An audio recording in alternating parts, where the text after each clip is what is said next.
कर दो बालक, तुम हंसे क्यों?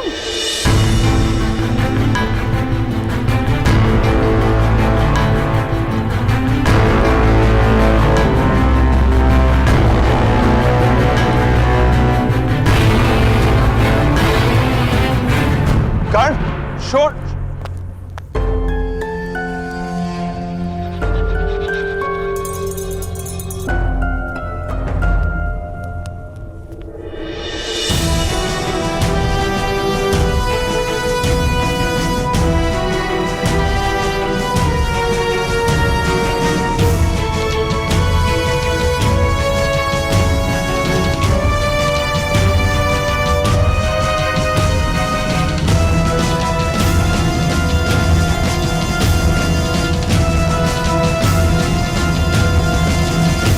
क्षमा कीजिए महाराज, क्षमा कीजिए महाराज।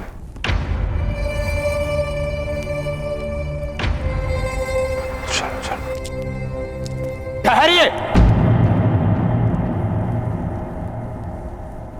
महारानी ने प्रश्न किया है, उत्तर दो बालक।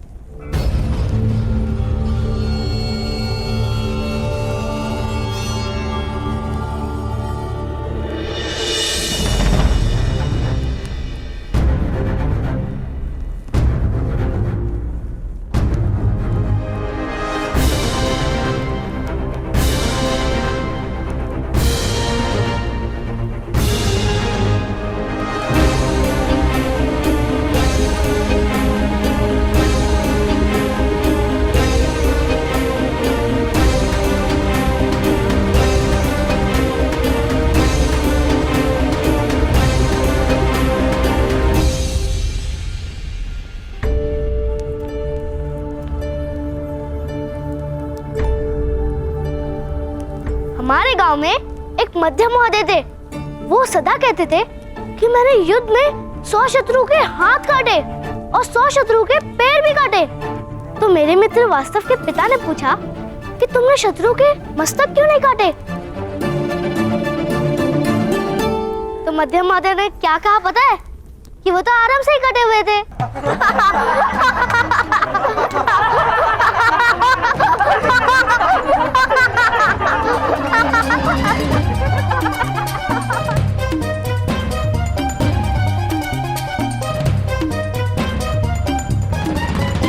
सम्राट धृतराष्ट्र के सामने खड़े होकर चेष्टा करने का साहस करते हो।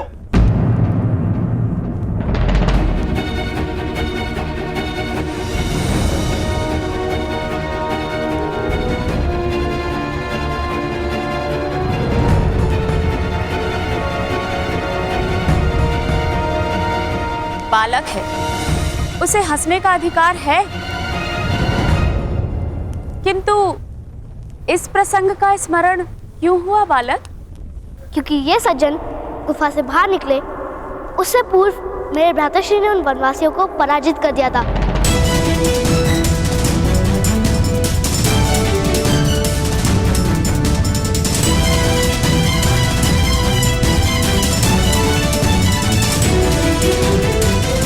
सत्य वचन।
अवसर पर शकुनी गांधार की सेना लेकर हस्तिनापुर को पराजित करने ही वाला था।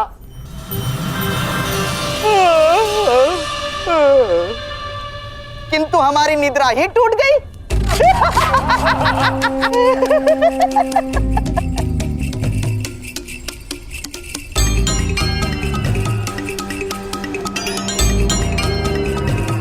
फिर शकुनी ने विचार किया कि सेना की आवश्यकता ही नहीं है।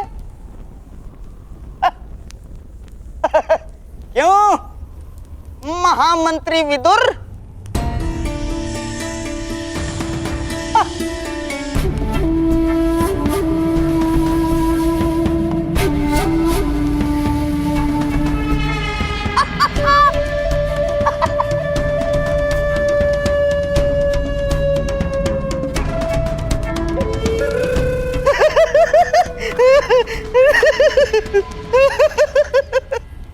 तो बालक, तुम्हारे भ्राताश्री जाग गए। किंतु जो व्यक्ति वास्तव में कार्य कर सकता है उसे स्वप्न देखने की क्या आवश्यकता है?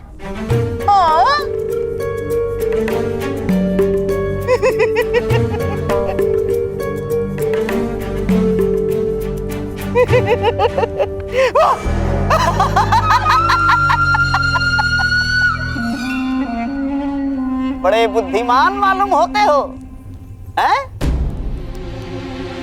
सुनो बालक, यदि यही वाक्य कोई बुद्धिमान कहे तो उसे असत्य कहते हैं, और यदि यही वाक्य कोई मूर्ख कहे तो उसे सत्य कहते हैं।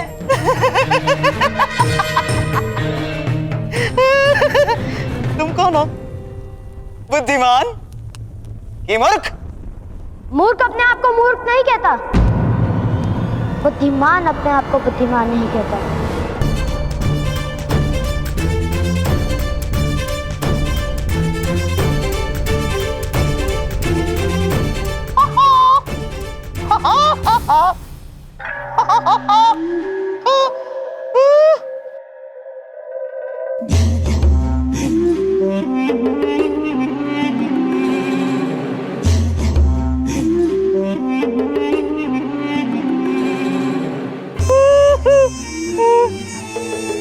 क्या यही है तुम्हारे भ्राताश्री? हाँ। तुमने अकेले ने वनवासियों को पराजित कर दिया? जी।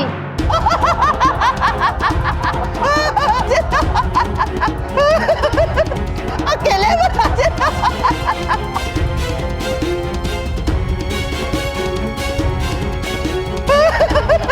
अकेले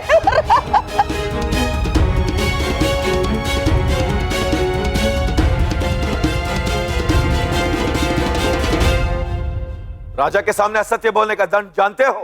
नहीं, आप बताइए।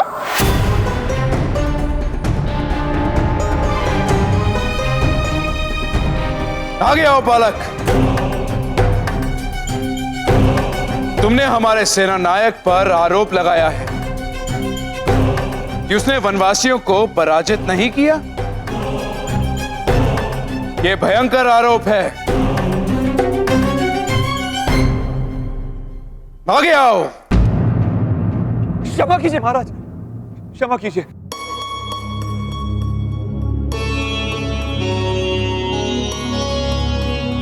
सम्राट, मेरा पुत्र मूर्ख है। हम हस्तिनापुर प्रथम बार आए। वो नहीं जानते किसके सामने मुंह खोला है उसने। क्षमा कर दीजिए। मौन रहो। आगे आओ बालक।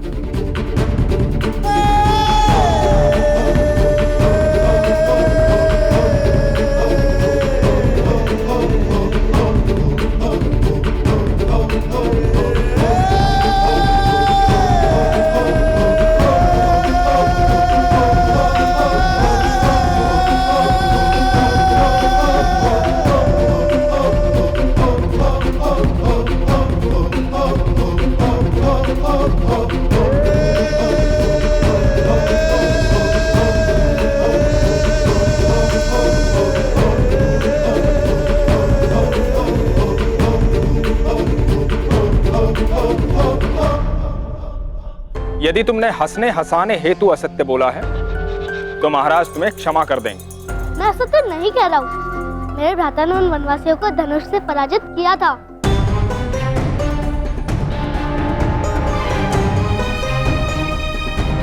क्या तुम्हारा भाई सत्य कह रहा है?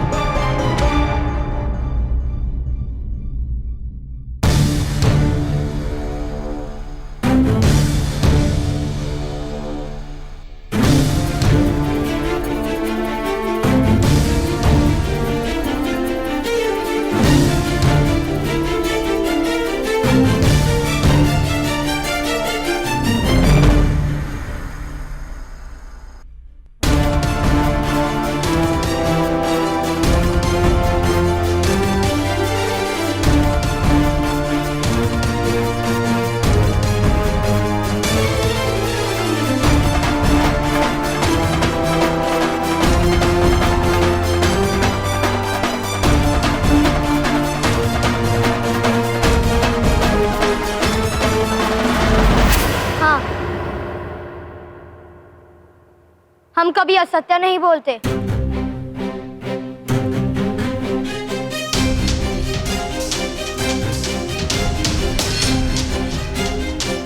हाँ मंत्री विदुर,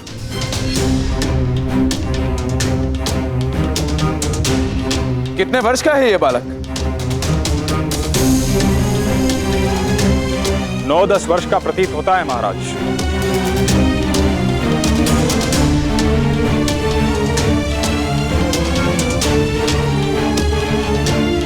किंतु इसके पिता अवश्य ही क्षत्रिय नहीं है।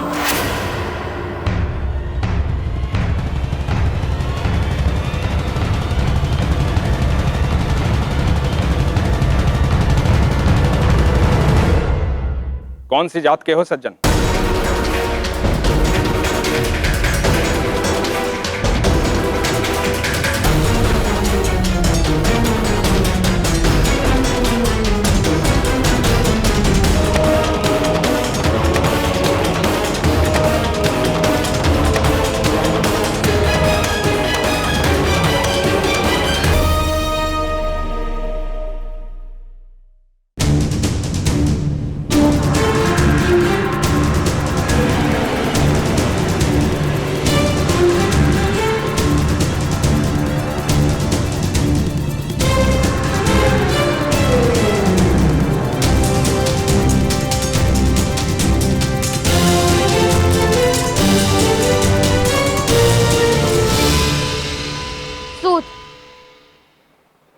सूत है हम महाराज, सूत है हम महाराज, सूत है हम महाराज,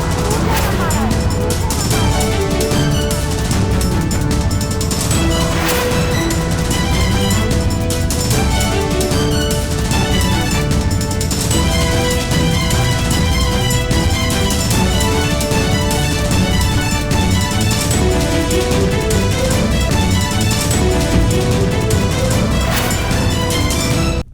सूत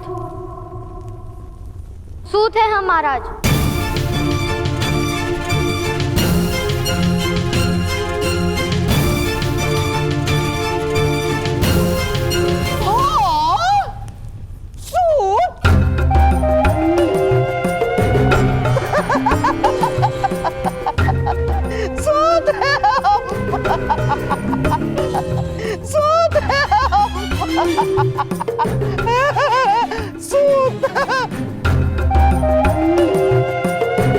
महाराज, एक सूत के पुत्र ने धनुष उठाकर वनवासियों को अकेले ही पराजित कर दिया।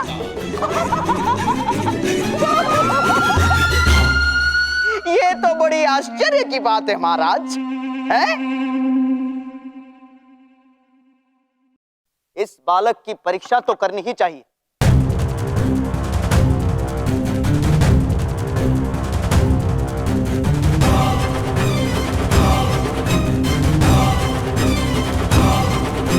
जी महाराज।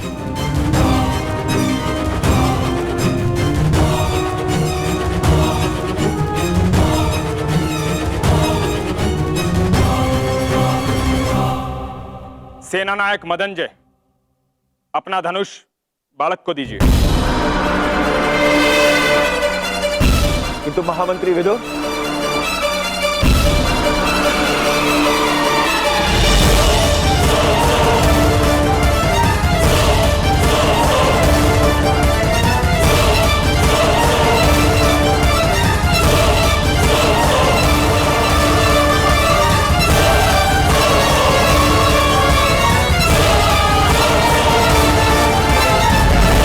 धनुष उठाओ बालक।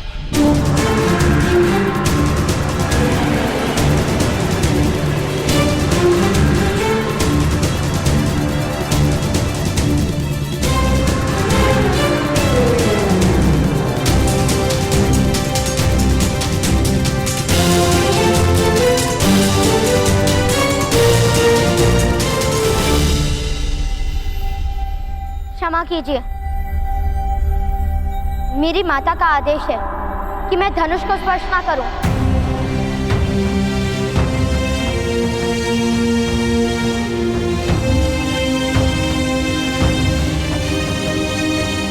मेरे लिए मेरी माता के आदेश से बड़ा ईश्वर का आदेश भी नहीं।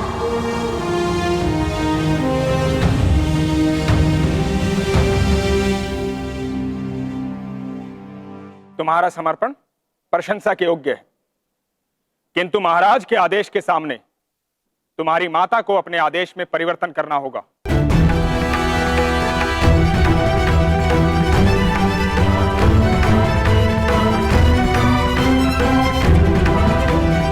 जन, अपने पुत्र को आदेश दो कि धनुष उठाए।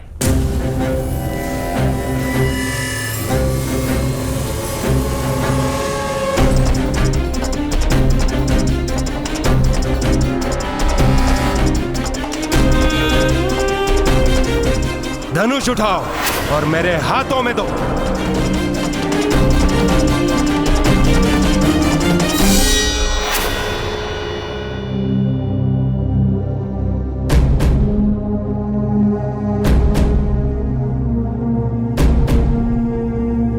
ऐसे ही आदेश से मेरी ताऊ ने धनुष उठाया था, फिर उनका हाथ काट लिया गया था। क्या आप मेरा हाथ काटने की इच्छा रखते हैं? विवाद मत करो, धनुष उठाओ अथवा स्वीकार करो कि तुमने असत्य बोला है।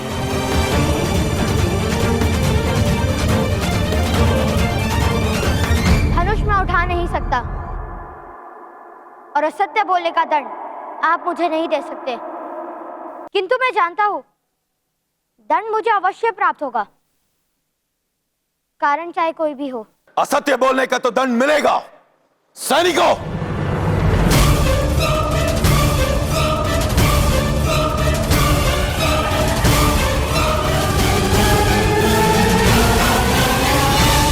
धनुष उठाओ पुत्र करण।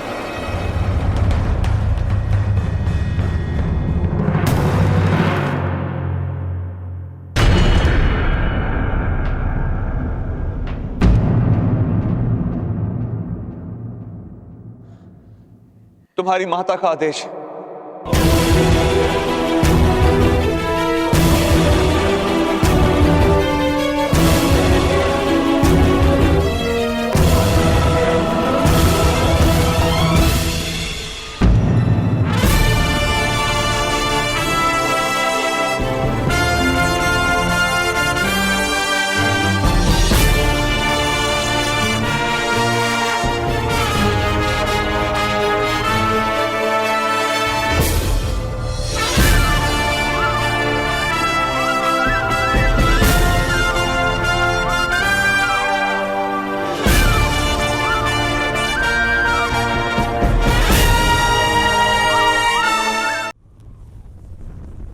धनुष उठाओ पुत्र करण। तुम्हारी माता का आदेश है।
किस प्रकार का लक्ष्य भेज सकते हो बालक?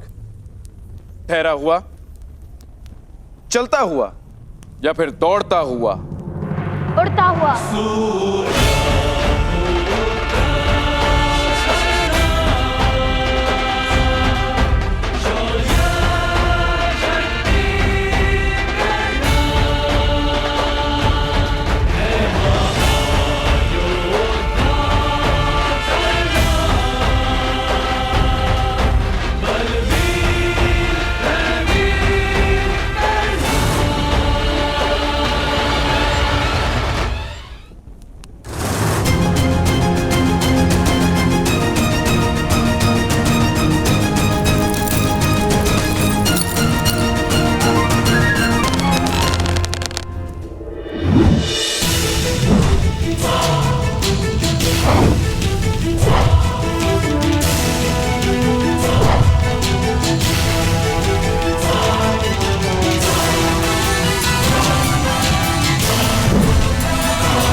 महामहिम भीष्म की, महामहिम भीष्म की, महामहिम भीष्म की, महामहिम भीष्म की, महामहिम भीष्म की, महामहिम भीष्म की, महामहिम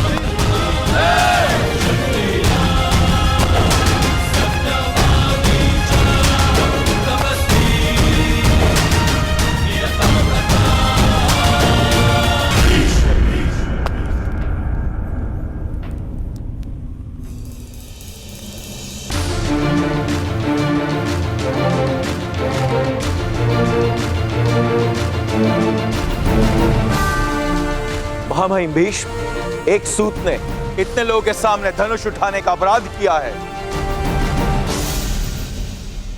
फिर तो इसको दंड अवश्य मिलेगा।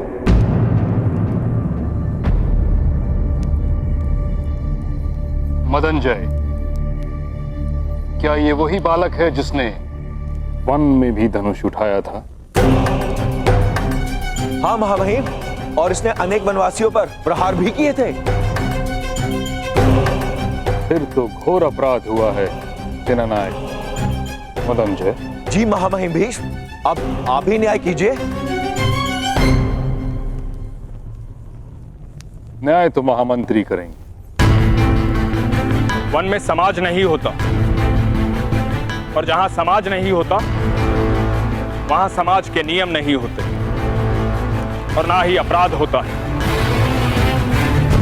किंतु इस सभा में धनुष उठाने का दंड इस बालक को अवश्य प्राप्त होगा।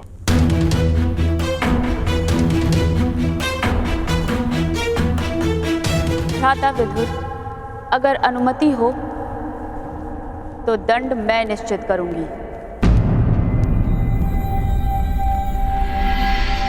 जी महारानी। इस बालक का दंड है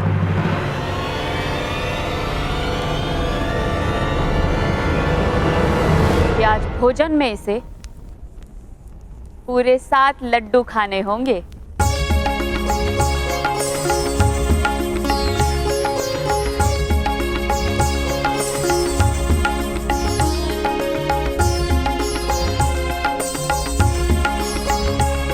और मुझे? मैंने भी तो अपराध किया है। तुमने तो प्रथम अपराध किया है। तुम्हें पूरे 8 लड्डू खाने होंगे।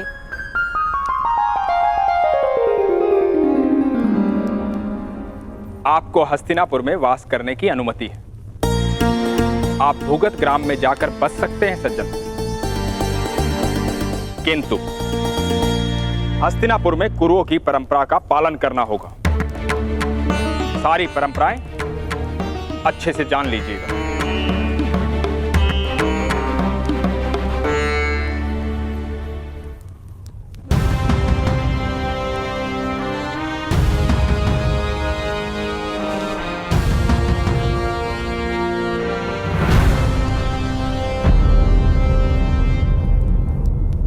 पुत्र का कर्तव्य होता है पिता के कर्मों का उत्तराधिकारी बने। धनुर्विद्या केवल क्षत्रियों के लिए होती है। तुम सूत के पुत्र हो, तुम्हें सूत ही बने।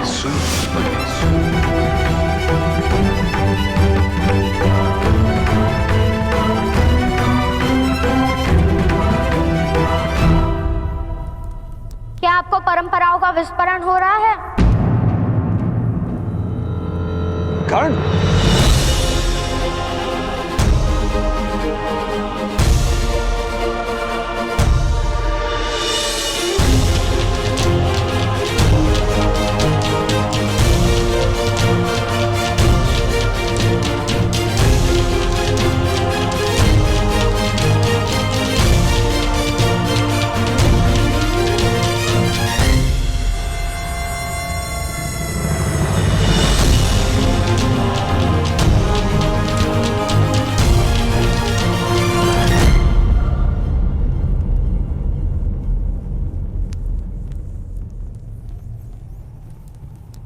आज धनुष नहीं लेंगे मेरे हाथों से।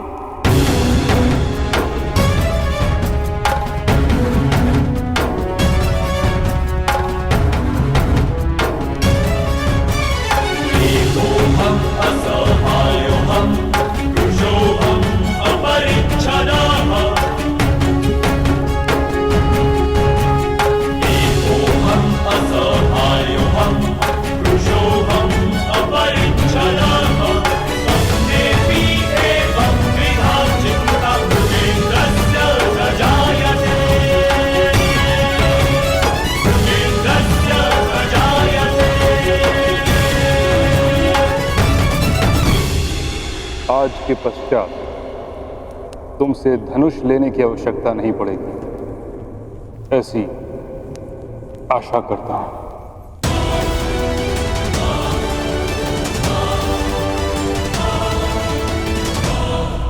मुझे भी यही विश्वास है।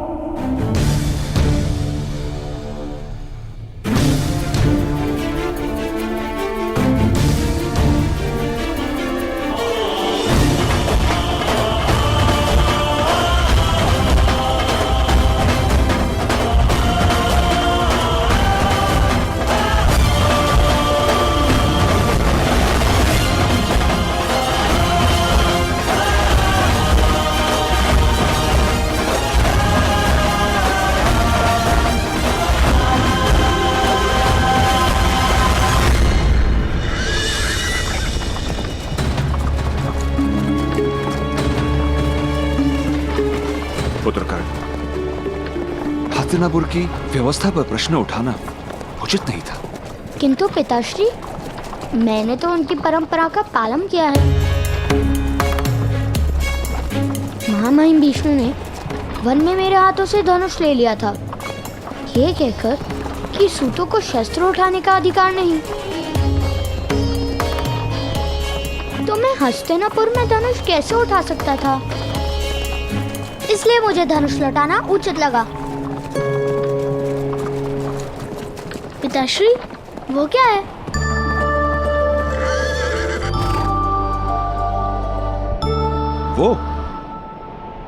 वो भगत ग्राम है पुत्र।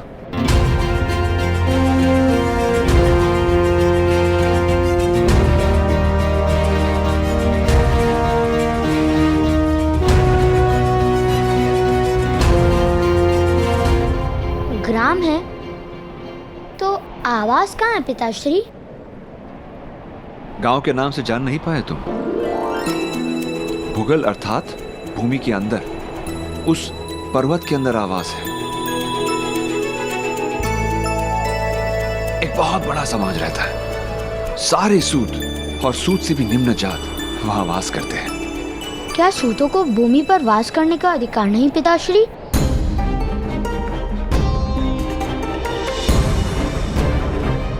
क्या वहां से आकाश दिखता होगा?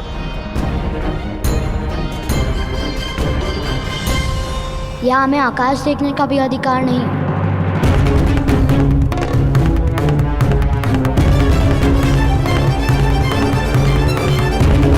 क्या वहां से आकाश दिखता होगा?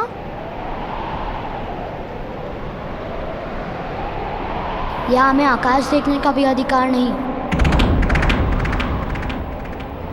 देखो पुत्र, मनुष्य की शक्ति देखो। पर्वत का अंतर काटकर आवास बना लेता है। विपदाओं को चीरकर जो मार्ग बना लेता है, वही शक्तिमान है। तो क्या विपदा जैसा कुछ भी नहीं?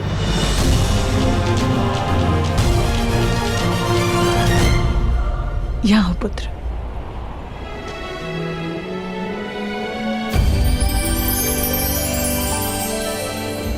विपदा सुख और सामर्थ्य प्राप्त करने का अवसर है कर्ण। जो विपदा से पराजित हो जाता है, उसे जीवन में सुख का अनुभव कभी नहीं मिलता है। किंतु जो विपत्ति को अवसर बना लेता है,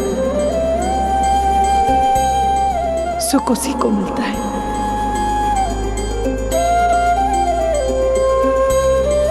और ये ज्ञान मुझे अभी प्राप्त हुआ।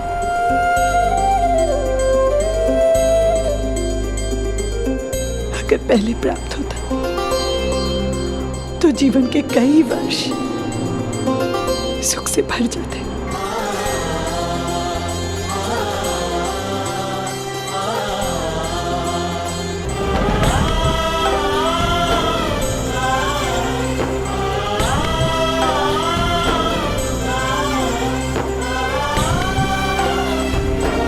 चले राधा।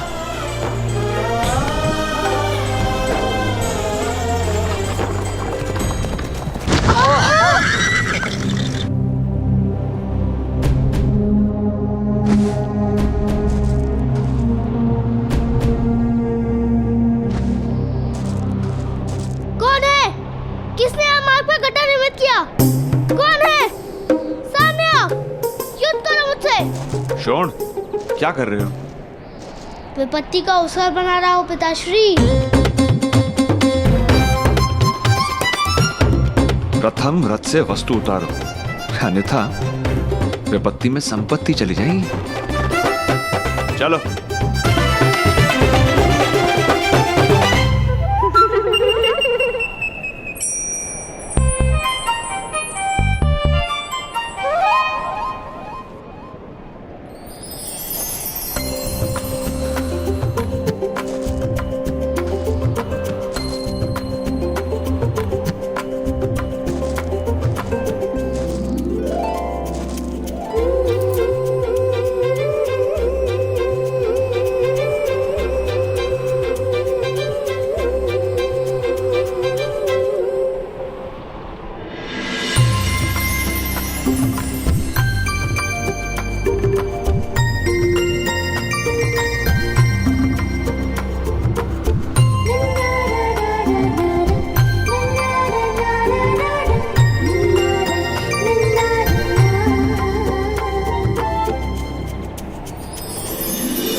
भगवान, हे भगवान, हे भगवान, आप लोग इस मार्ग से आ रहे थे ना?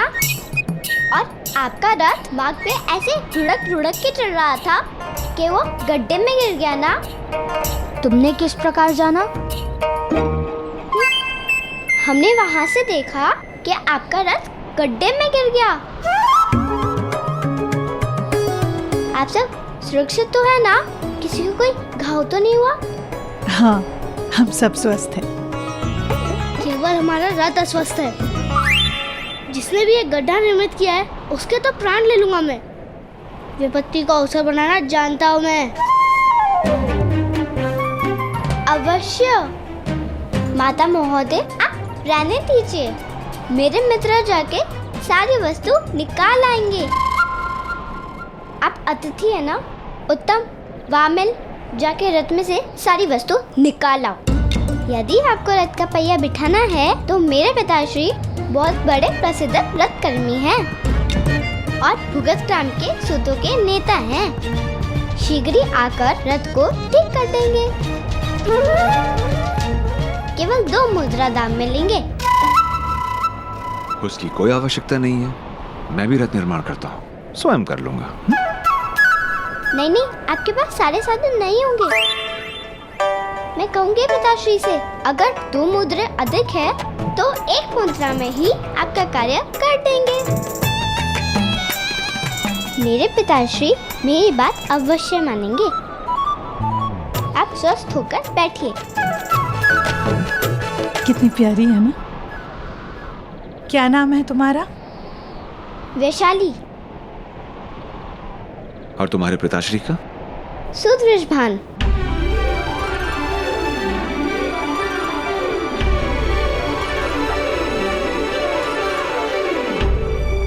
यथार्थ। तो जाओ, बुलाओ अपने पिताश्री को। आप 1 मुद्रा दीजिए, मैं शीघ्र ही बुला कर लेके आती हूँ।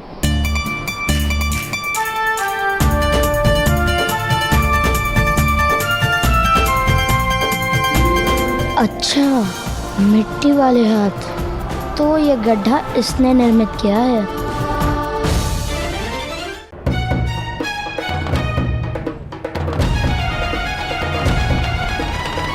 पिताश्री, इससे कार्य मत करवाना। इसने स्वयं गड्ढा निर्मित किया है हमसे धन प्राप्त करने के लिए।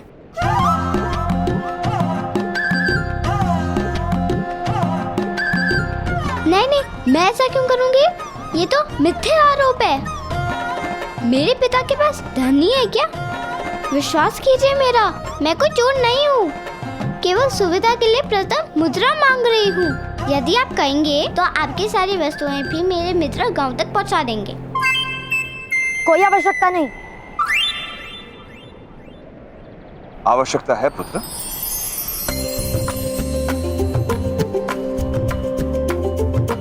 ये लो।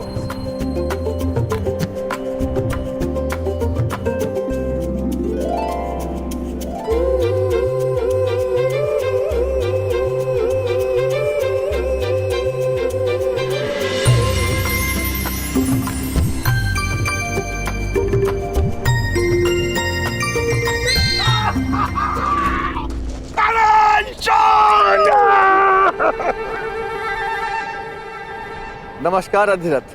प्रणाम पुत्रों। ऋषभान महोदय को प्रणाम करो। प्रणाम। आपको प्रसन्नता प्राप्त हो रहा था। मेरा सौभाग्य है कि आप आज यहाँ पधारे। मेरे पिता की, राधा के पिता ने बहुत सहायता की थी और वो ऋण मैं कभी चुका नहीं पाऊंगा। किंतु आज आप सबकी सेवा करके मुझे संतोष प्राप्त होगा। आप मेरी पुत्री से मिले। ये है मेरी पुत्री वैशाली। और वैशाली, ये है तुम्हारी राधा माता, मेरे बालपन की सखी। प्रणाम करो बेटा। प्रणिपात।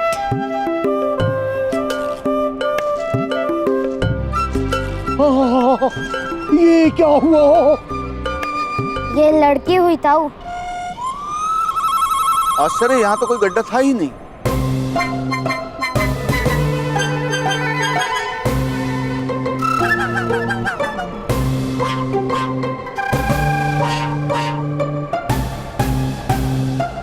इस लड़की और इसके मित्रों ने हमारे साथ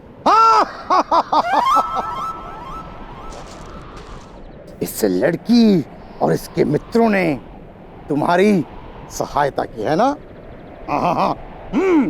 उत्तम, अति उत्तम।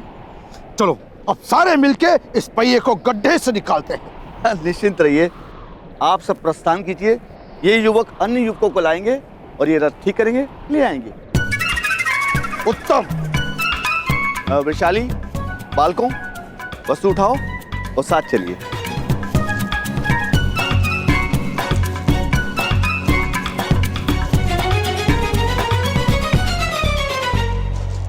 नाम क्या है तुम्हारा? शोन। ये मेरे भ्राता कर्ण। आप दोनों नए हैं? आप दोनों का कोई मित्र भी नहीं है? यहाँ के सारे बालक बहुत भयावह हैं। और ये उत्तम प्रतिदिन 2 हत्या करता है।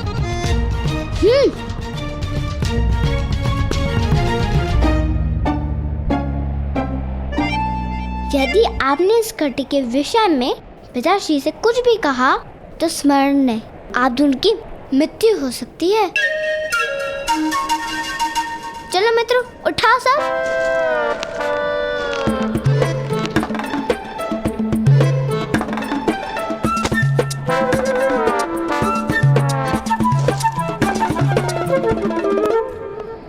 वृषाली, मेरा भाग मुझे यही दे दो। पिताजी मुझे वेद पाठ करने के लिए बुला रहे हैं।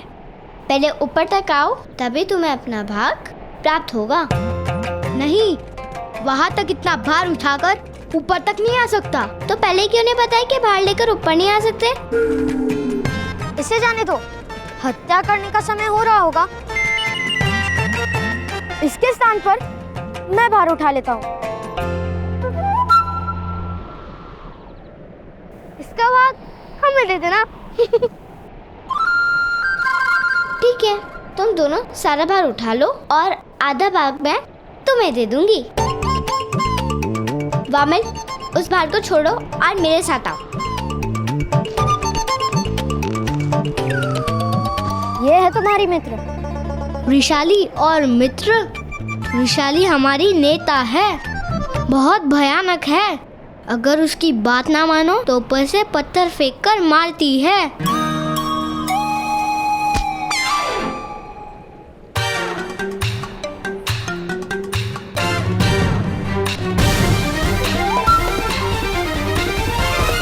ये तो क्षत्रियों से भी गई हुई है। जैसे हस्तिनापुर में महाराज धृतराष्ट्र का शासन है, वैसे यहाँ वृषाली का शासन चलता है।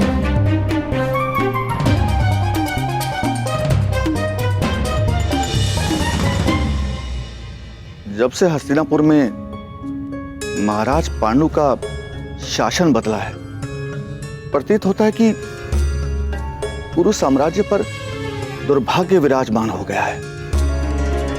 महाराज धृतराष्ट्र अयोग्य नहीं है, किंतु उनके अंतर में विष भर दिया गया है। जब महाराजा पांडु और महारानी कुंती का शासन था, तब हमारी स्थिति ऐसी नहीं थी। वो दोनों परंपराओं का वहन करते थे। और महामहिम भीष्म? महामहिम भीष्म वो हमारे देवता हैं। ऐसा महात्मा पृथ्वी ने आज तक देखा नहीं। उनका परंपराओं में पूर्ण विश्वास है, किंतु जब कोई परंपराओं का लाभ उठाकर अन्याय करता है तो महामहिम निस्सहाय हो जाते हैं। शायद महापुरुषों की यही मर्यादा है। और यहां महारानी गांधारी का भाई आकर बैठा है, गांधार राज शकुनी। हमें उससे भय लगता है। ऐसा प्रतीत होता है कि वो किसी भी स्थिति में पूरे साम्राज्य को नष्ट करने की मंशा लिए बैठा है। किंतु कोई अपनी ही बहन का साम्राज्य क्यों नष्ट करेगा?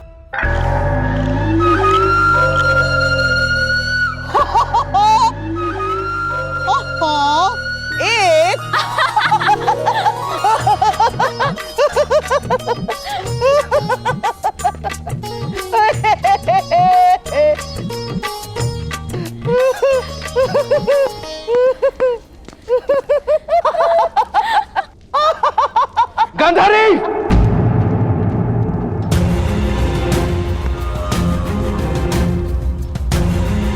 18 महीनों में पुत्र नहीं दे पाई हो तुम मुझे गांधारी। 18 महीनों में एक स्वप्न पूरा नहीं कर पाई हो तुम मेरा। अरे 18 महीनों में एक बार भी मन विचलित नहीं हुआ तुम्हारा। जिस महादेव ने तुम्हें 100 पुत्रों का वरदान दिया है, उस महादेव से प्रश्न पूछने के स्थान पर तुम यहां द्यूत खेल रही हो। महादेव!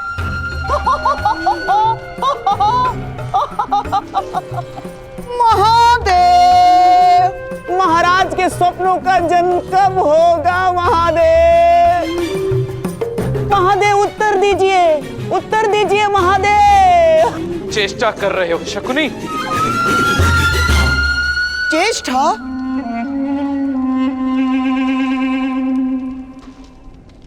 चेष्टा महाराज?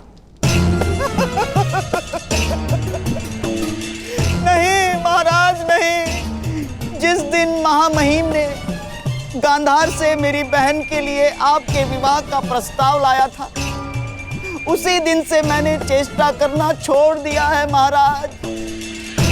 चेष्टा करना छोड़ दिया है महाराज। अब तो केवल प्रयत्न करता हूं।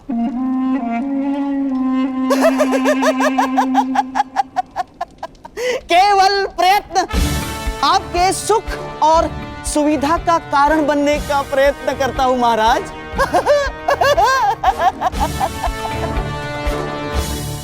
कब होगा मेरा पुत्र गांधारी? क्यों तुमने अपने प्रसव रोक रखे हैं? क्यों तुम मेरे सुख में बाधा बनना चाहती हो? मैं तो आपके सुख का साधन बनना चाहती हूँ महाराज। जिस संतान की आप प्रतीक्षा कर रहे हैं, जिस संतान के लिए आपने स्वप्न सजा रखे हैं, उस संतान की एक माता भी प्रतीक्षा कर रही है। यदि मैं अपना गर्भ चीर कर आपको आपकी संतान दे सकती तो अवश्य दे देती, किंतु मैं निसहाय हूँ। आपके प्रश्नों का कोई उत्तर नहीं है मेरे पास महाराज। तो उत्तर ढूंढो गांधारी। मुझे मेरे उत्तराधिकारी की आवश्यकता है। जो सिंहासन मुझे दान में प्राप्त हुआ था, वो सिंहासन मेरे पुत्र को अधिकार में प्राप्त होगा। यदि तुम मुझे पुत्र नहीं दे सकती तो मुझे तुम्हारी कोई आवश्यकता नहीं। मैं तुम्हारा त्याग करके किसी और स्त्री से अपना पुत्र प्राप्त कर लूंगा।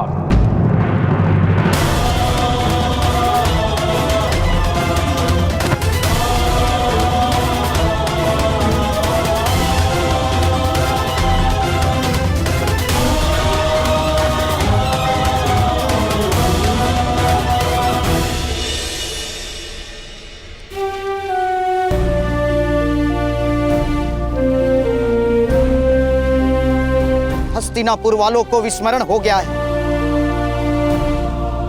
कि वरदान की प्राप्ति तपस्या के बाद ही होती है। हस्तिनापुर वालों को वरदान की अपेक्षा है, तपस्या का बल नहीं।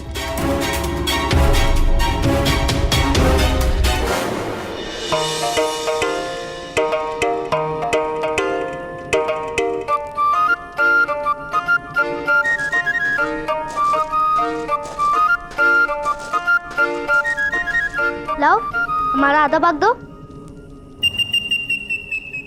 आधा भाग? क्यों?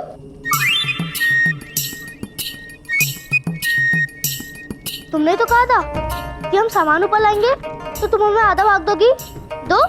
अवश्य मिलेगा। किंतु तुम्हें पता नहीं है, यहाँ हस्तिनापुर में किसी को भाग मिलता नहीं है, बल्कि छीनना पड़ता है। भ्राताकर्ण, यदि भाग मांगने से ना मिले तो उसे छीन लेना ही उचित होता है।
लगता है भुगत ग्राम में सत्ता परिवर्तन होने वाला है।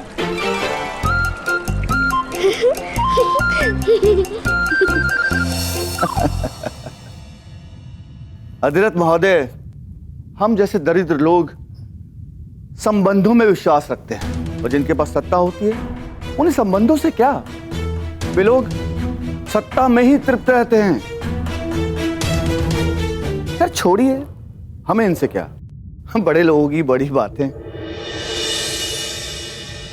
पगड़ी जितनी बार बदलती है उतनी ही बार बालों की व्यवस्था बदलती है। इसीलिए ईश्वर ने बालों को लचकीला बनाया होगा ताकि पगड़ी बदले तो बाल ना टूटे। इसी तरह हम निम्न जाति के लोग, सूत जाति के लोग लचकीले रहेंगे और जब तक हम राजा के अनुकूल रहेंगे तब तक जीवित रहेंगे। किंतु अंत में तो सारे बाल झड़ जाते हैं ना?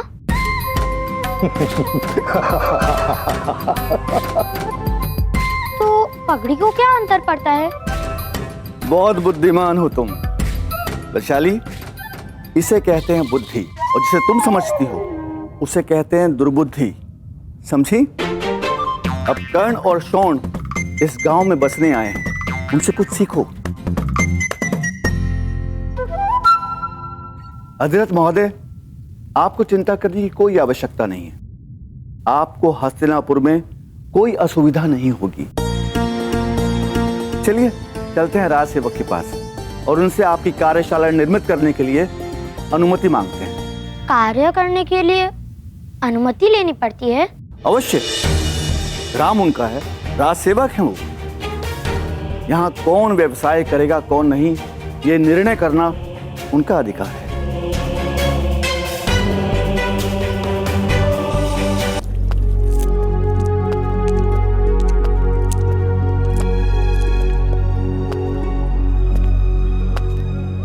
राज सेवक से भेंट हो सकती है? मैं तो प्रतीक्षा ही कर रहा था कि कब इनसे भेंट हो।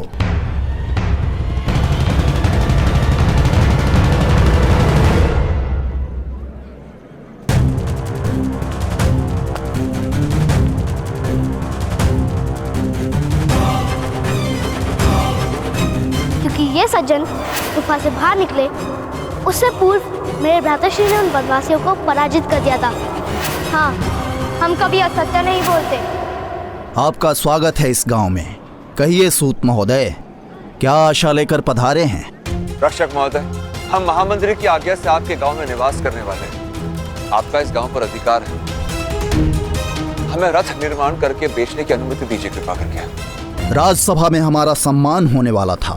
दूर वारणाव्रत नाम का एक नगर है, वहां के नगर रक्षक के पद पर हमारी नियुक्ति होने वाली थी, किंतु किसी कारण से हमें दंड मिला और इतना बड़ा सम्मान चला गया। नगर रक्षक का पद हाथ से चला गया और हम इन्हीं सूतों और लोहारों के गांव में बंदी बनकर रह गए।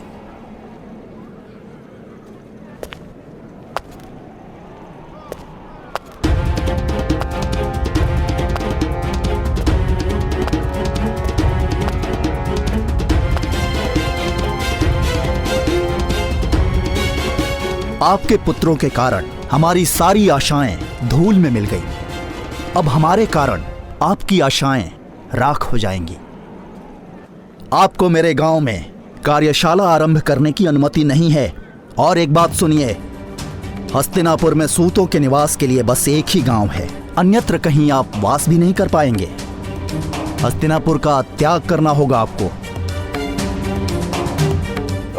किंतु महामंत्री ने हमें निवास की आज्ञा दी है। इसलिए तो हम इन्हें निकाल नहीं सकते, किंतु ऐसी स्थिति तो बना ही सकते हैं कि ये लोग यहां रह न पाएं।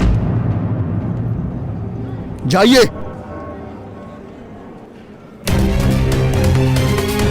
ठहरिए, एक मार्ग है यहां रुकने का। यदि आपका पुत्र हमारा दिया हुआ दंड भोग ले तो हम आपको कार्य करने की अनुमति दे सकते हैं। सुन लो सूतों, इस गांव की सीमा पर एक पाताल कूप है।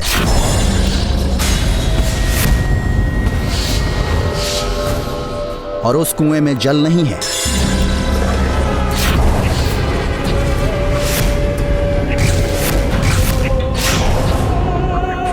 अपराधियों को उस कुएं में डाल दिया जाता है और जो अपराधी उस कुएं से स्वयं निकल आता है उसके अपराध क्षमा कर दिए जाते हैं। वैसे उस कुएं से आज तक कोई बाहर नहीं निकल पाया है। तुम्हारे पुत्र को उस कुएं में डाला जाएगा कल प्रातःकाल।